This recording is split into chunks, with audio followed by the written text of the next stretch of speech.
If we then talk technically, this is a bit more technically what does Marketboomer do. We provide technology, we help suppliers supply better, we help you buy better. So we actively get involved in helping you buy better, okay? And then we also help you manage better as a group. So technically we help you place orders, we provide a technology software system that helps you place orders, helps you receive goods, helps you book in your invoice, so the whole paper trail in that regard, okay? Focus helping you buy better, and also some approval processes and so on and so forth. We help you manage your inventory, so there's an inbuilt inventory management module in there too, so you can stock take and all that sort of stuff. We help you manage your recipes, so all that's built in as well, so you can have your recipe costings done and so on. All of this integrates with your point of sale system and your finance system, so what you buy in the system or what you invoice goes into your finance system, no e-keying. What you sell in your restaurants gets interfaced in, degradate your stock and update your recipes and everything else. But we really start to add value in terms of helping you manage better as we start providing you with reports and analysis to focus executive time on high value activity. High value activity is the stuff we just looked at, looking at where the opportunities are to drive savings. So we give you the reports to actually help you do that.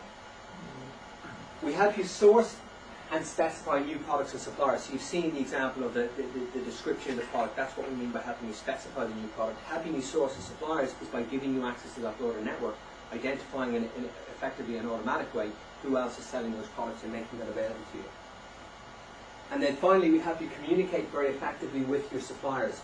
And I can get into a bit more detail on this, but on one hand, we're helping you understand who's selling what and what prices they're charging. On the other hand, we're helping the suppliers understand who's buying what and in what volumes. See, one of the things your suppliers know is what they sell you. What they don't know is what they don't sell you. If you think about that. They know what they sell you, they don't know what they don't sell you. And not knowing that is costing a lot of money because they're not able to compete for that stuff. So we spell out very, very clearly to them what they're not selling you and in what volumes so that they can go and compete for it. Okay.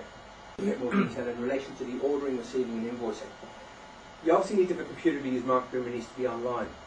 You start off every day with your requisitions. I want some stuff. I need it in my outlet. I need to transfer it maybe from a storeroom or I need to buy it from a supplier. So you can get that into Marketboomer by filling out a printed order sheet that we'll print out for you, or you can use a tablet PC, or you can scan it with a barcode reader, or you could use your point of sale terminal to actually do a transfer. So you can generate requisitions through a range of means. If it generates a purchase order, you can send the purchase order by email, you can print it out, you can phone the supplier, you can send him a fax, you can stick it in an envelope, post it, you can give it to the guy when he comes in to meet you, it doesn't matter, but the system will have produced it, okay? You can also produce a transfer because some of the stuff might actually be in your inventory system and actually might be in a storeroom. So you might have generated a transfer, it's produced a transfer and then it's gone through the inventory system and it's now being transferred internally. With the purchase order, when you buy stuff, the goods are eventually going to arrive. And this is, remember I was talking about the example where you think you're buying it at 410 and the invoice comes in at 435. On the purchase order it says it's 410. There's absolutely no discussion about the price you're going to buy that product for. The delivery note comes in, it says it needs to be 410. So when the guy's matching the invoice that comes in, at that point of receipt, he's going, 435, no, we bought this from you at 410, and you've got that sort of identified. If you want, you can receive the goods straight into the inventory system, so if you're putting them into stock, you can do that. Excuse me. The next thing is you get your invoice. So if your invoice matches your delivery note and your purchase order, then that goes into a folder in Marketboomer called Reconcile. It automatically matches it. It knows what you ordered, it knows what you received, it knows what the invoice is. So it says they all equal, ready to be paid, thank you very much. But that's not always the case. Some will go into a flag folder where the invoice doesn't match either of these documents perhaps. And that will happen automatically. So if you think, for every purchase order you should have 3 pieces of paper, an order, a delivery note, and an invoice. And you will have hundreds of those every day, times 3, so you'll have tens of, thousands potentially of these things. And somebody has to go through each bundle, 3 pages at a time, line by line, to find out which ones don't match because they're the ones you shouldn't pay. Here that will just automatically happen. And you'll be left with a little bundle in the system saying, you need to focus on these, all of these are fine. Okay? So you'll work through and reconcile the flagged ones, and then they'll all go into your finance system ready for payment, no rekeying to be done. Okay? The other thing that you should be aware of is the inventory system will also interface with your point of sale system so that you can generate transfers and flash food cost reports from your point of sale import. So if you do this, if you have PLU numbers in your point of sale system, you can run a report out and say this is what I sold and how much I sold it for. It'll then come into the system and say, well, this is how much it cost you to sell that stuff, here's your GP. Okay? And you can do that as often as you like. So technically that's what we do. So to finally answer your question in a very roundabout way, we come in and we set all this up with you. We train you how to use it. We help you specify your products. We sort of have to hold your hand on that. And from an ongoing basis, once you're up and running and you actually know what you're doing, we then support you on an ongoing basis with helping you produce the reports, helping you evaluate and analyse the reports, and helping you use the system to maximum effect. So, how does Marketboomer actually go about saving you money? The focus for us is we help you capture and share your spend information, and once you've got that information, you then go after the savings. So, the phases sort of break down a little bit like this, depending on whether you're a group or an independent hotel, because there's benefits there for you if you're an independent hotel as well. You know, we've got independent hotels who do very, very well on Marketboomer. But the first phase of savings is where you learn from each other and you improve compliance, or potentially improve compliance with deals that are in place. And that's what we call sole supply savings. And that is, if you imagine, where you've got a number of hotels in the same country, in the same city, you're all buying the same thing, potentially from the same supplier, and you're all paying different prices. I guarantee it. So just by getting all of that in the system, you're leveraging the knowledge and the information, not just the price of, well, crikey, I'm paying $3.95 and he's paying $4.50. You know, we should share that, because if I'm getting a better price on product A, I promise you, he's getting a better price on product B.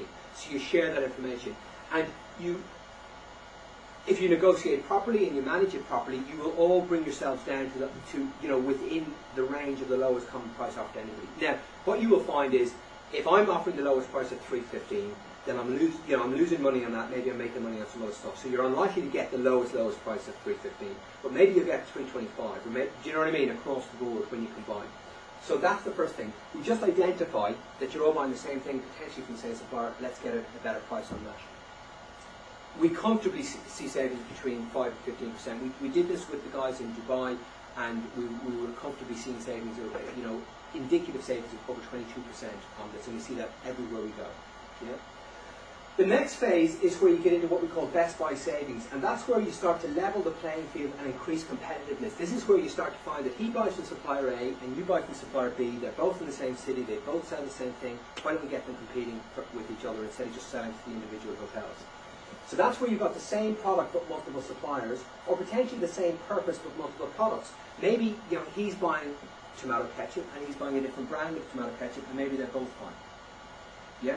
Or maybe you buy a particular brand of photocopy paper, he buys a different brand of photocopy paper. They're both bright white, they're both 80 GSM, neither clog the printer. Let's start sharing that knowledge and get a better price.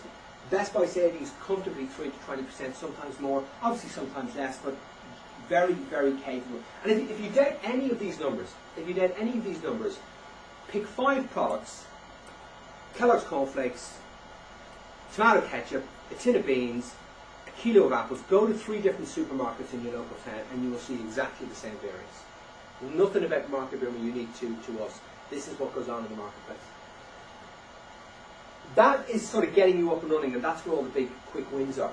This is where you start sort of going to university and start getting much smarter about how you manage your business, and this is where you start doing spend analysis. You start focusing executive time on the high value opportunities, and you really get smart and you start looking at improving your processes, because you've got this foundation, you've got the structure, you've got the system in place that will enable you to do whatever you need to do in relation to procurement.